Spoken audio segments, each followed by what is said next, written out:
और दर्श उन्हीं को होते हैं जिनके पूर्ण भाग। कबीर दर्शन राम का साहिब आवे याद, लेखे में वाए गड़ी बाकी का समय बर्बाद। तो संत की महिमा से जो परिचित होते हैं वही महापुरुषों की कदर किया करते हैं। वो चल पड़ा। उधर से गरीबदास जी किसान थे, खेतों में सैर सपट्टे को घूमने जाते थे और पशुओं के लिए चारा काट के और ज्वार वगैरह अपने सिर पर ऐसे रख के लाते थे। बरोटा कहते हैं हमारी तरफ। वो चारे का बंडल सा ज्वार का सिर पहले आने लग रहे बरोटा। और वहाँ की वेशभूषा धोती कुर्ता जो उसमें होती थी, किसान हरियाणा की वेशभूषा उसमें रहते थे। किसान थे, बाल बच्चेदार थे। तो उस राम राय ने सोचा इस किसान से पूछ लूं महाराज जी के बारे में। उसने कहा भाई डटिए, रुकना। गरीबदास जी खड़े हो गए कि मैंने महाराज जी से मिलना, गरीबदास जी से। उनका यहाँ खेत कहाँ सी है, मैं बहुत दूर से आया हूँ पंजाब से, उनसे मिलना बहुत जरूरी है मैंने। अब गरीबदास जी तो अंतर्यामी थे। उन्होंने सोचा यदि मैं यूं कहूँगा इसने कि मैं हूँ भाई गरीबदास, बोल क्या कहेगा, क्या बात है। तो ये यहीं से वापस हो लेगा, मेरी एक नहीं सुनेगा। क्योंकि उस भक्त ने, राम राय सिख ने, अपने मन का एक काल्पनिक संत सोच रखा था कि सिर पर जटा होंगी बड़ी बड़ी, दाढ़ी बड़ी होगी, या तो लाल कपड़े होंगे, ना कती नहीं होंगे, एक लंगोट होगा, हाथ में चमटा होगा। वो ऐसी वेशभूषा वाले को संत मानकर खोज करने निकला था। गरीबदास जी कहने लगे आ जाओ मेरे साथ, मैं मिलाऊंगा आपको गरीबदास जी से। आजा मैं मिलाऊंगा महाराज जी से तेरे को, मेरे साथ आ जाओ। अब वो साथ साथ हो गया कि इधर उधर हो गया, कोई खेत में ले चलता होगा मुझे। वो घर आ गए। घर आए तो जो उनके शेष बाहर के आए हुए थे गरीबदास जी के, वो खड़े हुए, दौड़े गए। गरीबदास जी ने जो सिर पे रखा हुआ था पशुओं का चारा, ज्वार का बरोटा, वो किसी ने वो उठाया पकड़ा, किसी ने जूते दंडवत प्रणाम किए। अब वो सरदार जी खड़ा खड़ा देखा है कि यूं के चक्कर भाई किसान ये व्यक्ति दंडवत प्रणाम करते हैं। उन्होंने सोचा ये किसान होगा, जमीन अच्छी होगी, ये मजदूर होंगे इसके, इसलिए इसकी श्रद्धा कर रहे हैं। अब गरीबदास जी वहां पे गए, भगत को कैसे सेट करना है। सोचल सिद्धर मैं करूं अपने जन के काज। गरीबदास जी ने कहा कि भाई नो करो। 3-4 भगत थे, किसी को कह दिया बैलों को पानी पिला लो, किसी को कह दिया ऊपर ले दूसरे स्थान पर दूसरे घेर में पशुओं का चारा भेदो भाई तुम। एक से कहा नहाऊंगा भाई, मेरी बाल्टी रख दे पानी की लाकर पाटड़े के पास। ऐसे देसी व्यवस्था से नहाते थे गांव में। तो उन्होंने सब अपना काम कर दिया, उनको इधर उधर भेज दिया। वो दोनों रह गए, आदरणीय गरीबदास साहब जी और जिज्ञासु राम राय दास जी सरदार जी। वो क्या सोच रहा था कि मैं अच्छा मूर्ख भाई, देख 250 किलोमीटर आ गया, अरे यू संत बतावें। उनसे पूछा भाई यू कौन है। उन्होंने कहा ये तो है गरीबदास जी। वो उनके चेले चाले थे, फिर वो चले गए। उसके मन में उथल पुथल होगी कि देख कितना मूर्ख मैं, ना कोई पूरा जानकारी ली है। ये तो मेरे जैसा किसान जमींदार ये है, और किताब देख खोदा पहाड़ निकली चुईया, वह भी मरी हुई। अपनी सोच से वो ऐसा सोच रहा था कि मैं तो गलत आ गया, ये महात्मा है, इधर किसान आदमी है कि। अब गरीबदास जी जान रहे थे कि भगत का के समस्या आ गई है, उसको सेट भी करनी थी। उनको कहा कि बैठ जाओ भगत जी। सामने 4 पाई पर संकेत कर दिया, वो बैठ गया। बैठे ही और कि अगर भूखा मेरा रोटी तो खाऊंगा, और नहीं तो ये सोच कर बैठ गया, फिर चलेंगे। बात तो बिगड़े गई। अब वो नहा रहे थे।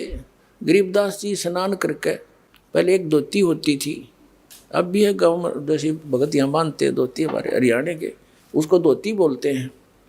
और उसी का एक हिस्सा होता है जिसको एज ए बेल्ट बांध लेते हैं, उसी के हिस्से को जुड़े जुड़ाए को ऐसे गोड़ गोड़ करके ऊपर का बांध लेते हैं। उसने हड़बंद बोल रहे, हड़बंद। गरीबदास जी जब नहा लिए धोती लपेट ली और वो धोती का शेष हिस्सा एज ए बेल्ट बांधना होता है। उसे कहने लगा कि भाई राम राय ये झुमकरा। अब उसने गांव में भी झुमकरा कहा करते किसको, उस राम राय को, क्योंकि वो ज़्यादा संकी टाइप आदमी था। गांव में भी उसका नाम झुमकरा काट रखा था। और यहाँ भी वो अविश्वास सा करके उथल पुथल हो रहा था, झूम रहा था उसके दिमाग। और उसने गांव में भी झुमकरा कहा करते और गरीबदास ने भी उसका नाम झुमकरा से संबोधित कर दिया। तो चौकन्ना होया कि भाई इसने मेरा झुमकरा नाम क्यों कर पाया। जैसे एक आदमी के दो दो नाम होया कर गांव में विशेषकर। तो खड़ा हुआ, कहा करे झुमकरा एक बैदरा, मेरे हाथ का चोट लग गई उंगली के वहाँ खेत में और यूँ काम नहीं करती, मेरे यहाँ गांठ लगा दे, अड़बंद बांध दे, धोती की बेल्ट बांध दे मेरा। वो लगा ऐसे गांठ लगा के। अब जैसे उस धोती के शेष लास्ट वाले सिरे को ऐसे कर लेते हैं, ऐसे ऐसे करके उसको फिर नू बांध दिया कर चारों तरफ कर ला के। अब वो नू लाकर गांठ लगाना चाहे, शरीर गांठ लगानी होती है, वो गांठ ऐसे शरीर के अंदर से निकला हो गरीबदास जी के वह धोती, और उस कपड़े का गांठ लग जा। और गरीबदास जी ने ध्यान दूसरी साइड में कर, उसने सोचा तेरा पर उल्टी साइड तो पकड़ा गया, गलत लग गया। उन्होंने फटाफट फिर खोला, दोबारा फिर ऐसे करके गांठ लाई और नो खींचा, फिर उस धोती का लाएगी। तीसरी बार फिर ऐसे ही किया। जब गरीबदास जी ने कहा अरे झुमकरा, मैं तो तेरे जैसा किसान हूँ भाई, ये धोती क्यों ना बनती तेरे थे। न्यो देखा ऊपर ने, भाई मानस तक हो नहीं, सिंपल मैन नहीं है, शरीर दिखर शरीर के वहाँ गए धोती निकलना गरीब बंदा थोड़ा ही हूँ। ऊपर को देखा तो वो राम राय जो है श्री विष्णु जी के पुजारी थे, उनको सुप्रीम पावर मान्या करते थे। अब ऊपर ने देखा तो गरीबदास जी का रूप विष्णु जी का रूप बन गया, शंख चक्र गदा और ऐसे सिर पर मुकुट। और यूं देखा वो, नो देख कर चरणों में पड़ गया, चरणों में गिर गया कि महाराज बख्श दो, मैं तो गलती होगी। फिर एकदम वो उसी रूप में थे, वो तो मालिक यानी परमात्मा कबीर जी सारी लीला कर रहे थे उसके फड़क मिटाने के लिए। गरीबदास जी का रूप ऐसा दिखा दिया जिसके वो पुजारी थे, ताकि सेट होकर सुन लेंगे सारी राम कहानी हमारी। उसने फिर देखा तो फिर एज इट इज, फिर मन बदल गया। अब मेरा कोई भूल भुलैया होगी या मेरी अपनी ही कल्पना होगी। फिर भी कहने का इस चमत्कार को देखकर वो ठगा सा रह गया। उसने वहाँ से जाने की इच्छा व्यक्त नहीं करी। पहले उसको खाना खिलाया कि रोटी खा, फिर बतलावांगे बाद में, भोजन पा छक पहले भगवान का प्रसाद। फिर लगे कथा सुनाने। अब क्या कहने लगे, वो राम राय झुमकरा कहने लगा कि हे भगवान, ये ज्ञान जो आप बता रहे हो कि इन ब्रह्मा विष्णु महेश से भी ऊपर कोई और परम शक्ति है जिसको मैं आंखों देख कर आया हूँ, तो आपकी बात पर अविश्वास नहीं हो सकता। सारा गांव गवाह कि ये तो मर गए थे, वैसे चले गए थे, फिर आए ऐसे बोले। तो गांव वाले भले ही ना मानते थे, पर उस पुण्यात्मा का तो सारी बात जचे थी, क्योंकि आदरणीय नानक साहब जी को परमात्मा ऐसे लेकर गए थे, फिर वापस छोड़ा था। हम सुल्तानी नानक तारे दादू को उपदेश दिया, जात जुलाहा भेद न पाया, वो काशी माहे कबीर हुआ। तब उसने पूछा कि हे भगवान, ये ज्ञान तो आज तक किसी ने नहीं बताया हमारे तई। तब गरीबदास जी कहते हैं, तत्व भेद कोई ना कहे रे झूमकरा, ये पैसे ऊपर नाच सुनो राई झूमकरा। कोटों मध्य कोई नहीं रे झूमकरा, अरबों में कोई गर्क सुनो राई झूमकरा। कहते हैं कि ये तत्व भेद कोई ना कहे रे झूमकरा, सब पैसे ऊपर नाच सुनो रे झूमकरा। सब ने अपना दुकान खोल रखी नकली संतों में तो इन ब्राह्मणों ने, और कहते इस तत्व वेद का ज्ञान देने वाला जो मैं बता रहा हूं, उस तत्व ज्ञान को बताने वाला कोट्यों मध्य कोई नहीं रह झुमक रहा, यानी करोड़ संतों में नहीं मिलेगा तुझे इसके बताने वाला, अरबों में कोई गर्क सुनो रहा झुमक रहा, अरब मनुष्यों में, अरब मार्गदर्शकों में कोई एक मिलेगा तेने। गर्क, गर्क का अर्थ होता है संपूर्ण ज्ञान युक्त, कंप्लीट इन ऑल रिस्पेक्ट, यानी उसको पूर्ण ज्ञान हो परम पुरुष का, और वो पूर्ण कंप्लीट कोर्स हो मोक्ष मार्ग का, सारे मंत्र सही हो जिसके पास, कहता वो अरबों में मिलेगा तुझे वो संत। जैसे गीता जी अध्याय नंबर 7 के श्लोक नंबर 19 का ये भावार्थ समझाने के लिए दास ने ये सारी अमर कथा सुनानी पड़ी महापुरुषों की। उसमें क्या लिखा है कि बहुनाम जन्मानाम अंते ज्ञानवान माम प्रपद्यते, बहुत बहुत जन्मों के किसी अंत के जन्म में ये ज्ञानी ब्रह्म तक की साधना करते मेरी। अब लेकिन वासुदेव सर्वम इति समात्मा सो दुर्लभ है, ये कोड वर्ड है, वो बालका की ये कोई आम कवि की लिखी हुई गीता है, ये कोड वर्ड है। और कोड वर्डों को यानी सांकेतिक शब्दों को टीचर ही समझ सकता है, और ये नकली टीचर थे, इनको समझ में नहीं आया, इनको इनकम्प्लीट कोर्स था इनका। जो ये हमारे धर्म गुरु थे आचार्य शंकराचार्य ब्राह्मण मंडलेश्वर जितने भी थे हिंदू धर्म के, इन पुराणों का ज्ञान नहीं, और तक भी गीता को तो समझेंगे कैसे, वो तो सिंपल ज्ञान था, उसमें स्पष्ट लिखा है इनका जन्म मृत्यु होता है, ब्रह्मा विष्णु महेश की माता पिता कौन है, ये आज तक नहीं समझ पाए। तो क्या बताया है कि वासुदेव सर्वमिति स महात्मा सुदुर्लभ है, ये बताने वाला कि वो वासुदेव यानी सर्वशक्तिमान, सबके ऊपर कंट्रोलर, यानी जिसकी सत्ता सबके ऊपर है, वो कुल धनी ही पूजा के योग्य है, वही मोक्षदायक है, वही पाप नाशक है, और वही सारे ब्रह्मांडों का सभी का जनक है, वो सभी आत्माओं का पिता है, केवल उसी की ही भक्ति करनी चाहिए। ये बताने वाला संत महात्मा तो बड़ी मुश्किल से मिलेगा अर्जुन। तो यहाँ गरीबदास जी भी वही कह रहे हैं, कोटों मध्य कोई नहीं रे झुमकरा, अरबों में कोई गर्क सुन रही झुमकरा, तत्व भेद कोई ना कहे रे झुमकरा, ये पैसे ऊपर नाच सुनो रही झुमकरा। एक समय गांव में एक ब्राह्मण कथा कर रहा था, और उसने 30 दिन के लिए कथा रख दी, 30 दिन कथा करूंगा।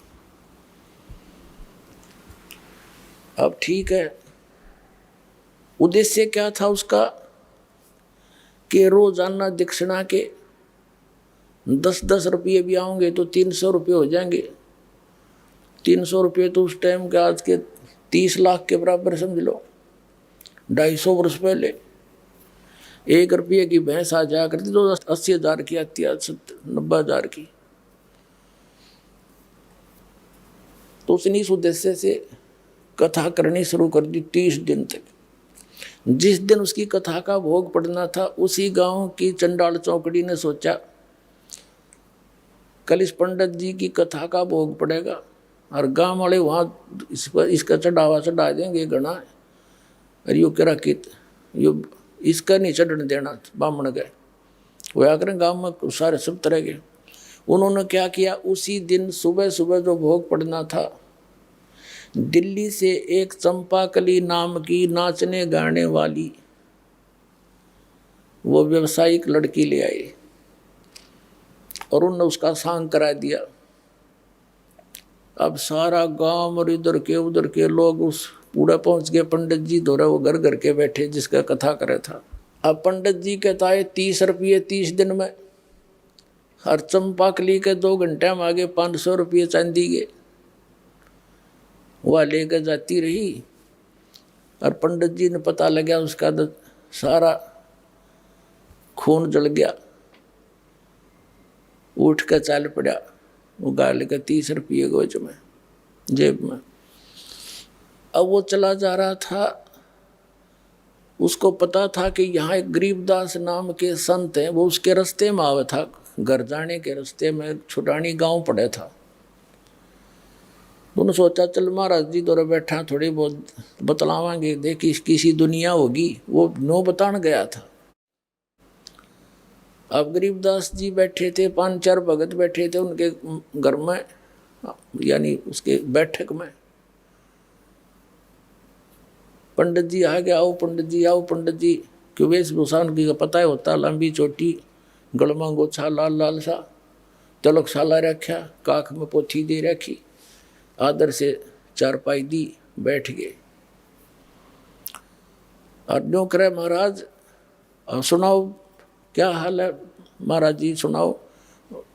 पंडित जी गरीबदास जी बोले महाराज के बताओ, बस दुनिया का तो नाश जा लिया, या तो डूबेगी कति, हद होगी, फलान होगी। काफ़ी देर न्यू बोलता रहा, पर न्यू ना बतावा कहानी के है। तब गरीबदास जी के शिष्य बैठे थे, वो कहने लगे महाराज जी पंडित जी के में गणाए दुखी हो रहा है, ऐसी क्या बात होगी इसके साथ, बता भी नहीं रहा, आंसू आ भी नहीं रही, कसर भी नहीं रह रही। तब गरीबदास जी ने कहा था कि भाई फूटी ज्ञान विवेक की, ये अंधा है जगदीश, और भाई चंपा कली के 5 से हरीश मनीराम के 30, रोड़ा यू है इनका। वो मनीराम पंडित जी था। अब उसने गरीबदास जी ने बता दिया कि भाई चंपा कली का तो 500 रुपये आ गए, और इस पंडित जी ने 30 दिन तक कथा करी, इसका 30 रुपये आए, यो उसका दुख मान रहा है। तब पंडित जी कहने लगे महाराज आपने क्यों कर पता लगा, कैसे पता लगा। गरीबदास जी बोले इस बात ने छोड़, मुझे कैसे पता चला, पर एक बात सुने, तो आप उस गांव के लोगों को और चंपाकली को उल्हाना दे रहे हो कि उस वहाँ ऐसा कर दिया, वहाँ पैसे के लूट लेगी, और तू क्या कर रहा था वहाँ पर, आप किस उद्देश्य से कथा कर रहे थे। कथा सत्संग 1 दिन कर ले, 2 दिन कर दे, 4 दिन कर ले, तेरा उद्देश्य क्या था आप बताओ सच्ची आत्मा से। उद्देश्य यही था कि 30 दिन में कम से कम 300 रुपये तावेंगे। एक बात बता पंडित जी, गरीबदास साहब बताने लगे उनका, जिस समय राजा परीक्षित को 7वें दिन सर्प ने डसना था,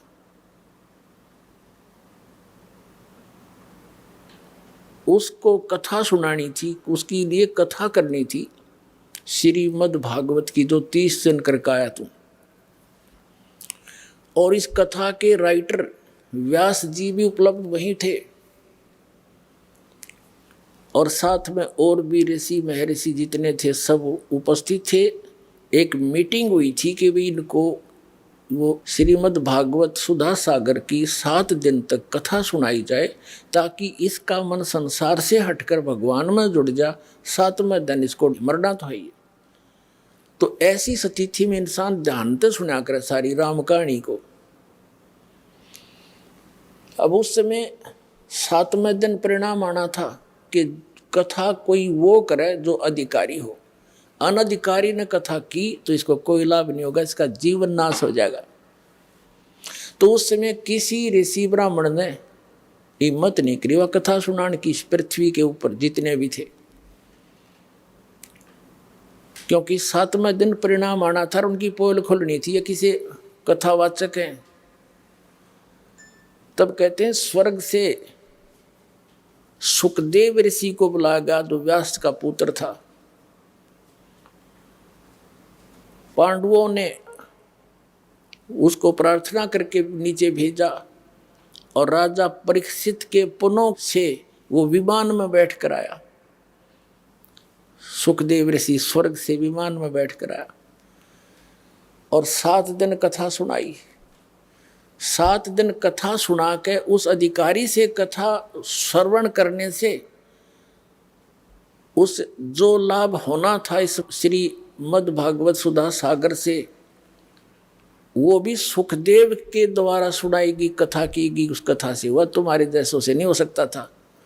क्या लाभ हुआ कि उसकी वृत्ति यहाँ से हट गई और जो पुण्य उसने अपने जीवन में उस जब तक किए थे उनके आधार से उसके साथ शरीर तो यहीं रह गया उसका, सुखदेव के साथ वो स्वर्ग में चला गया।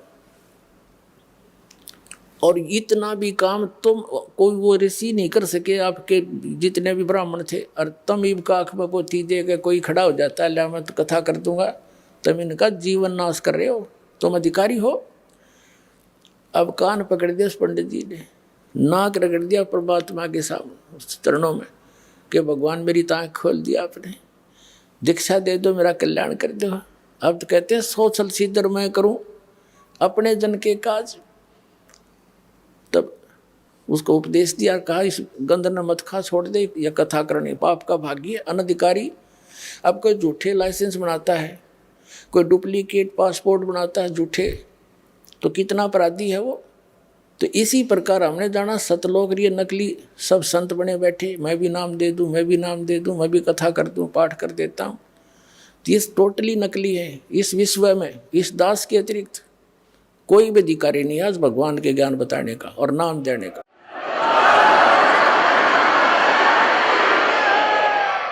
ये अभिमान ना समझना, कति तत्व ज्ञान समझ लेना इसको। अपने आत्माओं जो प्रसंग चला था कि यहां प्राणी कितने दुखी हैं और हम अपने बच्चों को शिक्षा किस लिए देते हैं कि ये पढ़कर शिक्षा की महिमा से परिचित हुए तो आज उस सत्र का लाभ हमारे बच्चे प्राप्त कर रहे हैं। अब ठीक इसी प्रकार जिस समय श्रीमद् भगवत गीता अध्याय नंबर 7 के श्लोक नंबर 29 में क्या कहा है कि अर्जुन जरा मरण मोक्षाय माम आश्रित यतन्ति ये ते ब्रह्म तत्विदु कर्षणम अध्यात्म अखिलम च कर्मम। वो क्या कहता है गीता ज्ञानदाता कि मेरे इस ज्ञान का आश्रय करके कि तत्वदर्शी संत की खोज करो और वो तत्वदर्शी संत उस ज्ञान को, उस तत्व ज्ञान को बताएगा जो परमात्मा ने स्वयं आकर वो वाणी बोली है। तो उस तत्वदर्शी संत से मिलने के पश्चात जो जरा और मरण से यानी वृद्ध अवस्था और मृत्यु से छूटने के मोक्ष के लिए यानी इससे बचने के लिए यानी पूर्ण मोक्ष प्राप्ति करने के लिए जो प्रयत्न करते हैं ते ब्रह्म तत्व विदु, वे उस तत्ब्रह्म को और कृष्णम अध्यात्म अखिलम च कर्मम, वो सारे अध्यात्म को और सभी कर्मों से परिचित है। अपने आत्माओं दास आपको वो अमर कथा सुना करके उस सतलोक की यथा सतिथि बता करके और कई महापुरुषों के प्रमाण दे करके ये सिद्ध करना चाहता है कि आपका हृदय यहाँ से हटे, ये लोग ठीक नहीं, यहाँ आप रह नहीं सकते से कितना कोशिश कर लेना। एक व्यक्ति कह रहा था मेरा लड़का बीमार हो गया, 3.5 लाख रुपये लगाए, दोनों गुर्दे खराब हो गए, जान बच गई, खुशी बनाई, विवाह रख दिया। विवाह से 2 दिन पहले बस एक्सीडेंट में मर गया। बता, जिसके लिए सारे पाप कट्ठे कर्म कट्ठे करे थे, धन जोड़ा था, वो धन भी गया और पुत्र भी गया, और आप भी 92 हो गया मरना। तो इसे गंदे लोक में और आप कभी खुश हुए बैठे हो, यहीं पर स्थिर हुए बैठे हो। ये लोक रहने का नहीं है। अब तक ना ज्ञान था, मजबूरी थी, कोई बतानिया नहीं था, बताओ थे नकली थे, सट्टे मारे थे, इनके पास समाधान नहीं था। तो अब आपने कमर कसनी पड़ेगी। ठीक है, जब तक आप यहाँ रहोगे आपके साथ परमात्मा रहेगा, आपका आँच नहीं आने देगा, तो सच्चे दिल से इसकी शरण में रहोगे। तो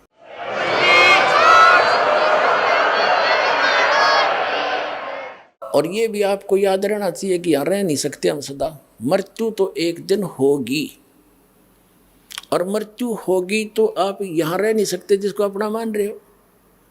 आपकी मृत्यु उस समय होगी जब आप चाहोगे, ये भी सोच लेना। लेकिन चाहोगे इस ज्ञान से, तब तक आपके पोते पोती भी बड़े बड़े हो लेंगे, वो भी भक्ति कर रहे होंगे, तो वो भी सुखी होंगे।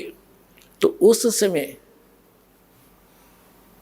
आपके मन में एक बीमारी आवेगी, क्योंकि जब जीव को सुख हो जाता है तो ये न सोचा है सारे दुख भूल जाए यहाँ के, नो के ठीक ठाक था, कोई खास बात ना थी अड़ते, तो कैर टूट रहा सारे जीवन में, और पिछले थोड़े से दिनों में सुख हो जाओ, वो सारे दुखान भूल के यूँ बढ़िया लगने लग जाता है, और न्यों पता मृत्यु होगी।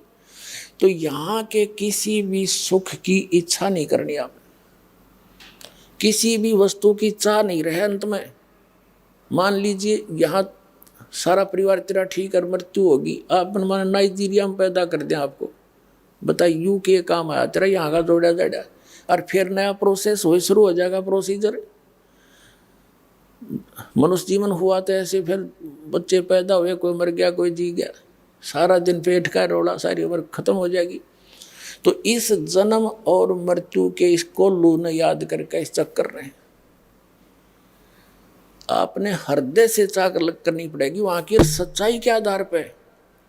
क्योंकि वहां जाने के बाद फिर धीरे धीरे जैसे यहाँ परिवार जुड़ा है, तो आपका ये परिवार जो आज भक्ति कर रहा है, जिसको आप अपना मान रहे हो, यहाँ नहीं आपका है, ये वहां धीरे धीरे आकर के आपके साथ वहां फिर एक परिवार रूप बन जाएगा। वो फिर कद्दे भी ना मरे, ना बूढ़ा हो और ना मृत्यु हो, सदा सुखी, कोई काम नहीं, परमात्मा की याद वहाँ भी बनी रहती है, आत्मा को विशेष कसक रहती है, वो वहाँ का एक आनंद न्यारा उस भजन का।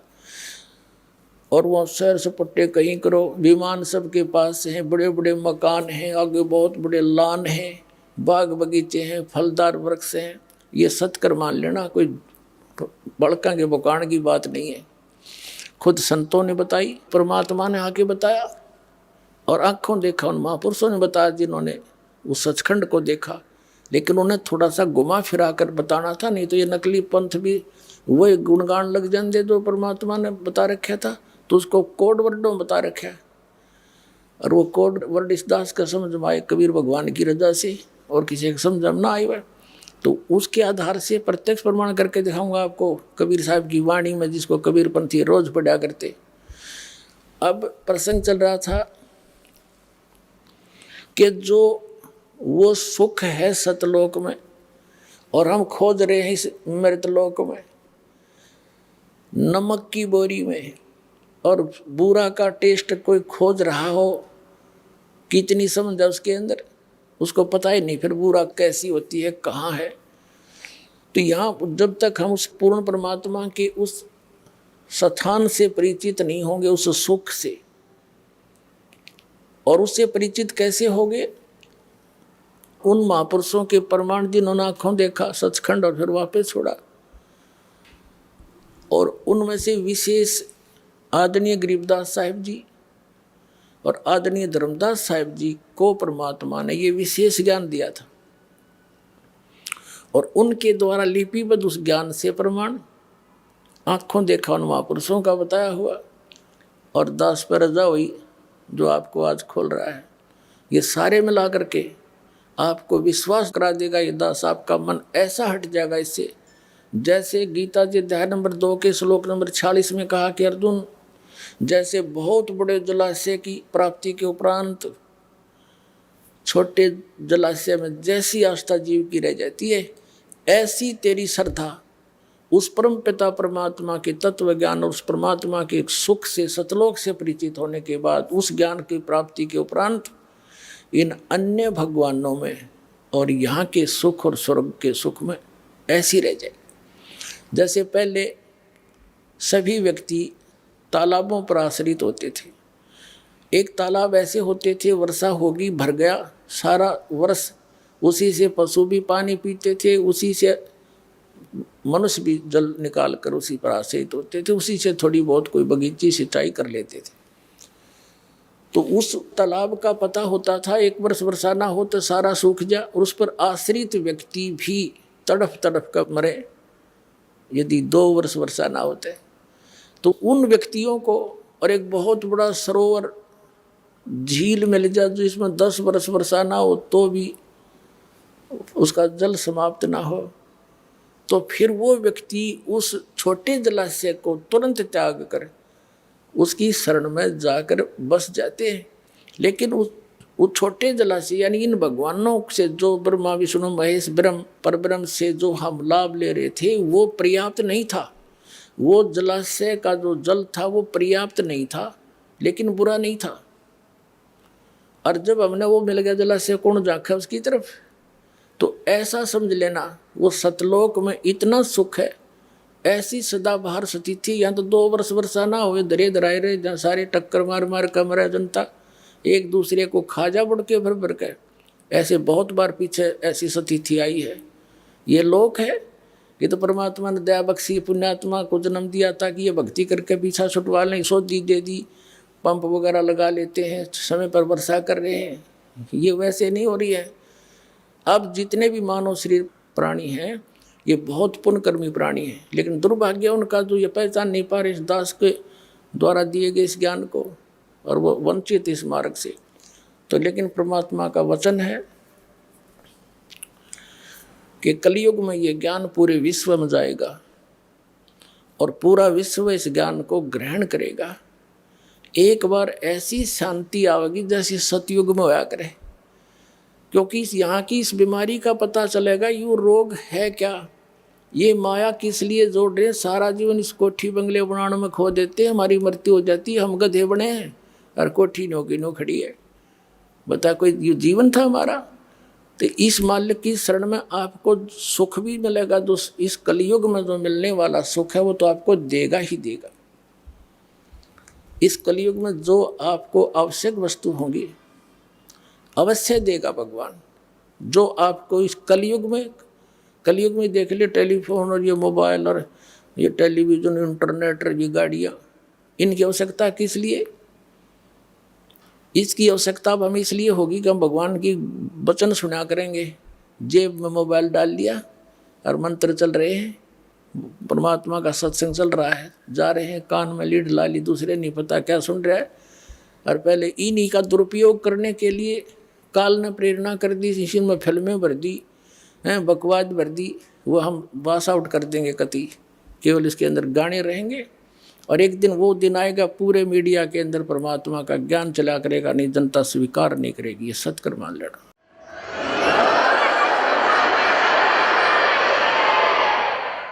तो पुण्यात्मा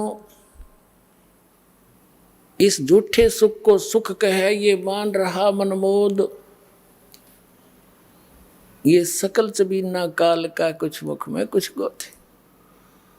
तो परमात्मा कहते हैं मन तू सुख के सागर बसरे, और न ऐसा यसरे। चल हंसा सतलोक हमारे, छोड़ो यो संसारा हो। इस संसार का काल है राजा, इन माया जाल पसारा हो। एक लोक अपनी महिमा आप बता रहे हैं कि इस सब के पार एक और परमात्मा है, वहाँ स्थान है जो सबका सृजनहारा हो। चल हंसा सतलोक हमारे, छोड़ो यो संसारा हो। बोलो सतगुरुदेव।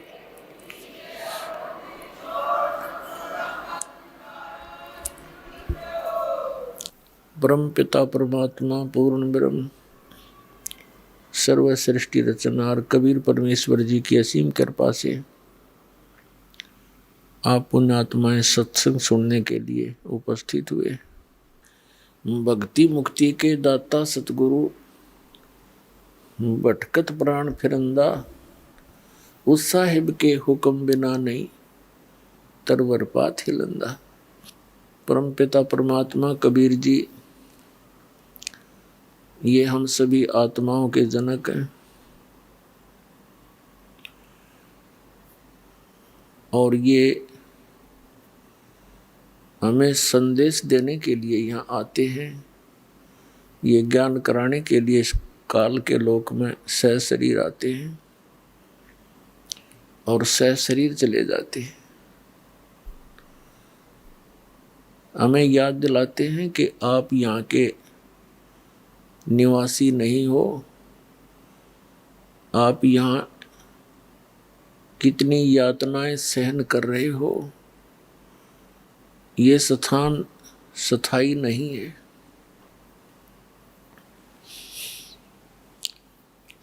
अब क्या बताते हैं,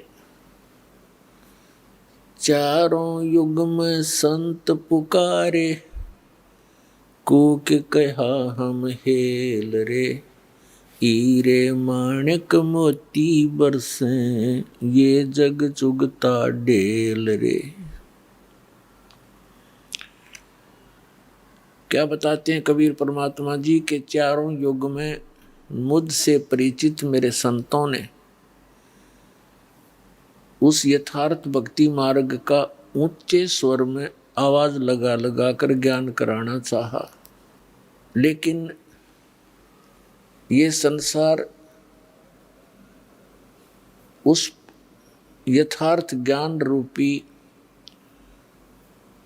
यानी पूर्ण मोक्ष की विधि रूपी जो मोती हैं उनको ना स्वीकार करके शास्त्र विरुद्ध साधना करके मोतियों के स्थान पर कंकर इकट्ठे कर रहा है, अर्थात मोक्ष प्राप्त ना करके यहीं के काल के इस लोक में, इससे दूसरे स्वर्ग लोक में, इससे तीसरे पाताल लोक में और फिर ब्रह्म लोक में, इन्हीं में जन्म और मरण के चक्कर में गिरकर महान कष्ट उठा रहा है। चारों युग में संत पुकारे और कूक कहा हम हेल रे, हीरे माणिक मोती बरसे, ये जग चुगता ढेल रे। ये संसार डड़े इकट्ठे कर रहा है। पहले तो यहाँ देखिएगा, मनुष्य जीवन का जो उद्देश्य है उसको भूलकर प्राणी यहाँ की व्यवस्था में ही सारा जीवन नष्ट कर देता है। ये मानव प्रत्येक प्राणी के अंदर एक ऐसी धारणा बनी हुई है कि मैं बहुत बड़ा धनी बनूं, मेरे पास बढ़िया कोठी हो और कार हो तो और अच्छा हो जाए।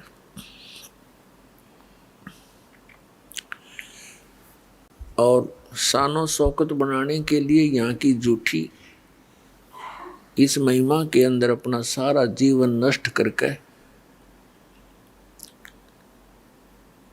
और खाली हाथ चला जाता है।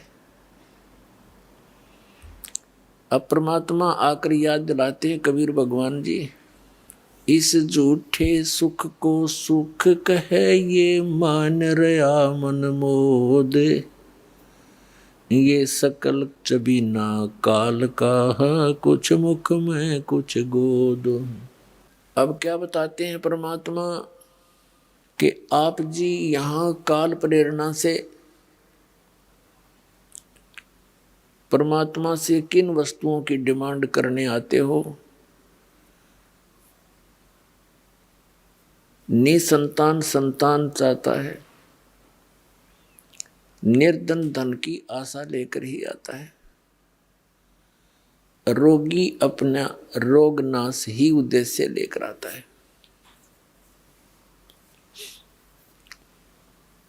और कुछ एक प्राणी ऐसे भी हैं जो परमात्मा प्राप्ति के लिए ही आते हैं। वो तो धन्य भाग हैं, ऐसी सोच जिन पुण्यात्माओं की, लेकिन वो भी धन्य भाग हैं जो किसी भी कारण से परमात्मा के चरणों में पहुंच गए। फिर यहाँ आएंगे उनको वो सुख तो मिले ही मिलेगा जिनकी उनको आवश्यकता है, लेकिन आवश्यकता से अधिक ये भगवान नहीं देगा, क्योंकि हमारा मूल उद्देश्य है परमात्मा पाना, यहाँ से जन्म मरण का आपका रोग कटवाना। और यहाँ जब तक आप रहो आपको वो सुविधाएं मिले जो आपके लिए अनिवार्य है। अननेसेसरी डिमांड आप करोगे भगवान नहीं देगा। आपकी आवश्यकता से कितनी ही बड़ी हो और परमात्मा उसको समझे कि आवश्यक है तो वो आपकी अवश्य पूर्ण होगी, रोग नाश भी होगा और कोई आर्त आया है या किसी अन्य आवश्यकता है, उसको अवश्य आपका पूर्ण होगा, क्योंकि ये परमात्मा सुखदायी है, आपको सुख देगा, आपको धन भी देगा। इसको मालूम है कि जब तक इस मन की तृप्ति नहीं की जाएगी थोड़ी बहुत, यू भक्ति करण नहीं दे मेरी आत्मा को,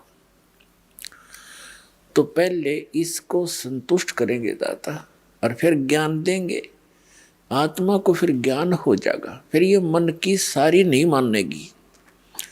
इस मन को कैसे कंट्रोल करेंगे दाता? ये तब भक्ति करने देगा।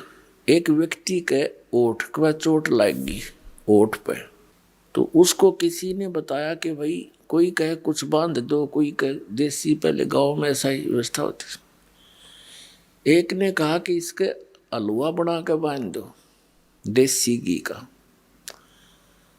तो जिसका चोट लग रही थी वो कहने लगा भाई यूं ठीक कर रहे हैं, तो उसको हलवा बना दिया। अच्छा, थोड़ा सा बनाया, औषधि टाइप, इसको उठ कर लगा देंगे, बांध देंगे, यहाँ पर चिपका देंगे। वो हलवा रखे ओठ पे और वो तो खा जाए, उसको स्वादिष्ट लगे। वो जब भी ओठ पर धरती अंदर ले जाए उसने, फिर कहने लगे, उन्हें विचार किया भाई जब तक यू छक नहीं लेगा इतना ओठ पर टेकन नहीं दे इसने, पहले इसने छकाओ। तो पहले तो छकाया, और छकने के बाद हलवा फिर एक कण भी नहीं खा सकता आदमी, इसकी यह भी खासियत है। तब उसने ओठ पर टेकन दिया हो। तो पहले तो परमात्मा इस मन की फड़क निकाल लेगा। ये जो डिमांड लेकर यहाँ आया है, ये पहले इसने छकावेगा, और फिर इसके अंदर ऐसा ज्ञान भर देगा मालिक कि आगे ये कोई वस्तु नहीं चाहेगा एक मोक्ष के अतिरिक्त। आप यहाँ आते हो, देखो जब तक आपको कोई परेशानी है और उसमें राहत नहीं मिलेगी तो आप भक्ति सुन भी नहीं सकते, ज्ञान भी नहीं सुन सकते, करना तो बहुत दूर की बात है।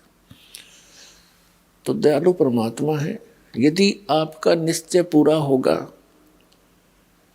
पूरे विश्वास के साथ परमात्मा में आप लगन लगाओगे, ये जाप मंत्र जो बताए जाते हैं ये करोगे, तो ये तो मामूली सी बात है उस मालिक के लिए, ये तो कुछ भी नहीं जो डिमांड आप लेकर आते हो। फिर यहाँ ज्ञान कराया जाएगा आपको। परमात्मा बताते हैं, क्या मांगू कुछ थिर न रहाई, देखत नैन चला जग जाई। 1 लख पूत 1.25 लख नाती, उस रावण के दीवान बाती। आवत संग ना जात संगाती, क्या भया दर बांधे आथी। कहे कबीर अंत की बारी, जैसे हाथ जाड़ कर चला जुआरी। अब परमात्मा कहते हैं, यहाँ क्या वस्तु मांगोगे तुम भगवान से, और कोई भी टिकाऊ नहीं। क्या मांगो कुछ थिर ना रहाई, और देखत नैन चला जग जाई। आंखों के सामने रोज पता नहीं कितने व्यक्ति जा रहे हैं। 1 लख पूत 1.25 लख नाती। रावण के 1 लाख पुत्र थे, और वो भी सर्वनाश को प्राप्त हुए, सारे मर गए युद्ध में। और फिर उस रावण के घर में कोई दीपक जलाने वाला शेष नहीं बचा। तो क्या मांगा यहाँ पर? एक व्यक्ति, हम सत्संग कर रहे थे गांव में, उनका कोई रिलेटिव आ गया, वो छोटे से बच्चे को साथ लिए हुए था। तो सत्संग सुनकर उसकी आंखों में आंसू आ गए। कहने लगे जी सारी साची है, पर यह सच्चे उस टाइम है जब स्वयं बीत ले है। मेरे 4 पुत्र थे और चारों का विवाह हो गया 2 या 3 वर्ष के अंदर अंदर। और कुछ एक आधा व्यवसाय कर रहा था, एक दो नौकरी कर रहा था। संतान अभी तक हुई नहीं थी, चारों की मृत्यु होगी 1 साल के अंदर अंदर। 2 तो इकट्ठे एक्सीडेंट में मारे गए और 2 बीमार हो होकर, एक को सर्प डस गया, खेत में सोया था कोठे पे ट्यूबवेल पे, और एक बीमार होकर मर गया। वो पत्नियां भी गई उसकी, उनकी छोटे से बालक ने ले रहा, ने बोला 2 गोद ले रखा, इस पर टाइम पास करूंगा। बताओ यहाँ कोई जीवन है? पर हमें कोई विकल्प नहीं पता था, और अब ये विकल्प आपको पता लग गया, इसका अल्टरनेट मिल गया। और अब भी कोई यहीं इसी गंदे लोक में व्यवस्थित रहना चाहता है तो फिर वो परमात्मा का प्यारा नहीं है, उसको भगवान की चाह नहीं है।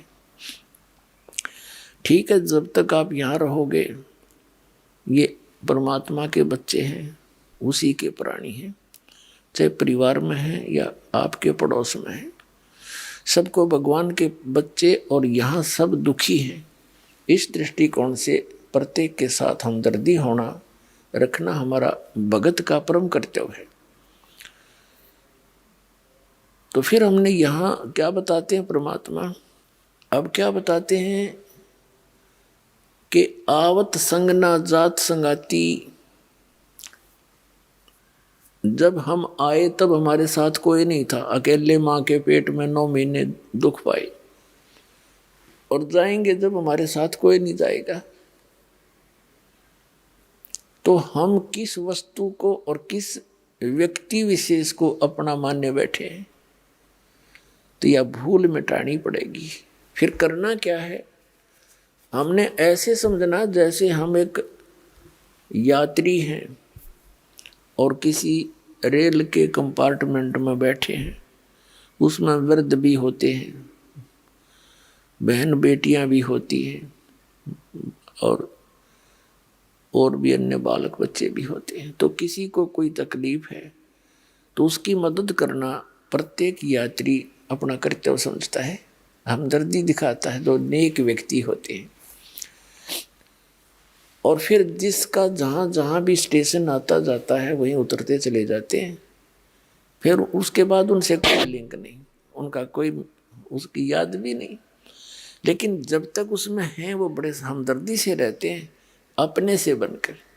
तो हमने ये समझकर इस संसार में रहना। जो भी आपका परिवार है, ये आप एक कंपार्टमेंट में, एक डिब्बे में बैठे हैं, और जिसका जब समय आ जाएगा वहीं उतर जाएगा वो। तो इसके लिए आपको ज्ञान की आवश्यकता है और साथ में इस भक्ति भजन की आवश्यकता है। फिर आपके अंदर ये ज्ञान समावेगा जो दास आपको बता रहा है। अन्यथा ये ज्ञान हमने 100 बार सुन दिया, काना पे घटाड़ दे, जाकर फिर वही एज इट इज ही हमारी व्यवस्था बनी रहती है।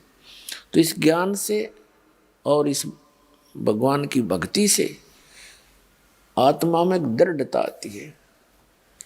तो क्या बताते हैं परमात्मा कि क्या मांगो कुछ स्थिर न रहाई, देखत नैन चला जग जाई, 1 लाख पूत 1.25 लाख नाती, और उस रावण के आज दीवा नभाती है। फिर क्या बताते हैं, आवत संग ना जात संगाती, क्या भया दर बांधे हाथी।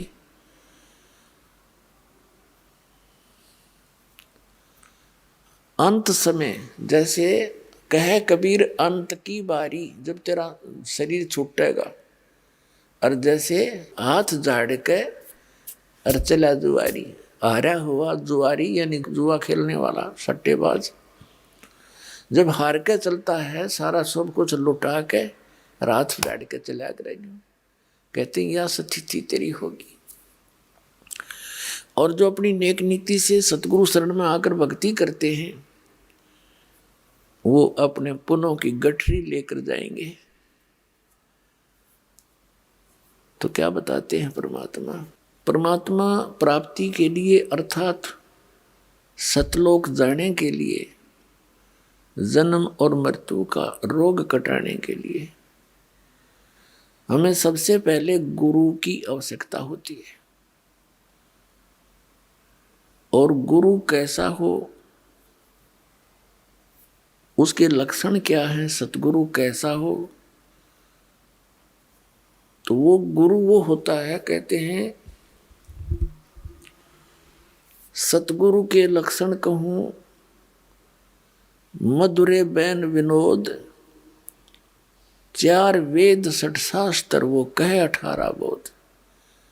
पहली तो ये पहचान बताई है कि वो सतगुरु जो होगा वो ऐसे आनंददायक वचन कहेगा जो आत्मा को सुहावेंगे, क्योंकि मन को तो अच्छी लगती है रागनी गाना, फिल्मी बकवाद्य या इधर उधर के चुटकुले, लेकिन आत्मा को परमात्मा की कथा सुहाया करे।